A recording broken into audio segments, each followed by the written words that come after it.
Russell Brunson said, "Stop selling to broke people." Alex Hormozy really amplified that message.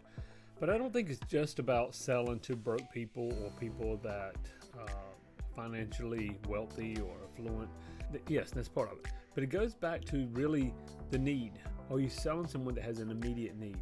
If you take someone that has not had a morsel of food for days, almost anything tastes great to them. I'll use a hospital analogy. I was in a hospital in my 20s, like a 5-day, just liquid, actually it was just 5-day water fast. And then the 6th day they come in, they said, "Hey, you can have tomato soup." I hate tomato soup. You can have tomato soup. And it tasted so good because the hunger changed my taste. So you hear me? And then also, I go back to about 2 years ago, my daughter had to go in for surgery. And she actually had an accident, cut just above her eye. And they said, "Hey, we can try to stitch it and not leave a scar.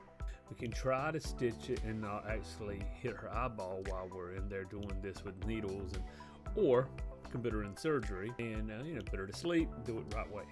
Listen, money doesn't matter at that point, okay? I didn't have to sit there and let me think about it. I didn't have to get case studies. I didn't need to go do Google reviews. Yes, take care of my daughter. We knew there was going to be a much higher financial cost to it.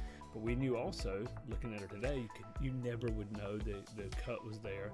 And we know that it was done properly. That's what you got to sell. Find that person with the bleeding neck. Find that person with an actual desire, yes. But find someone with a need. Find someone that can afford your product, yes. But find someone that also not can afford it, but actually wants it. There's a need, there's a desire. That's your key to selling. That's your key to reaching people and making the money that you deserve to make.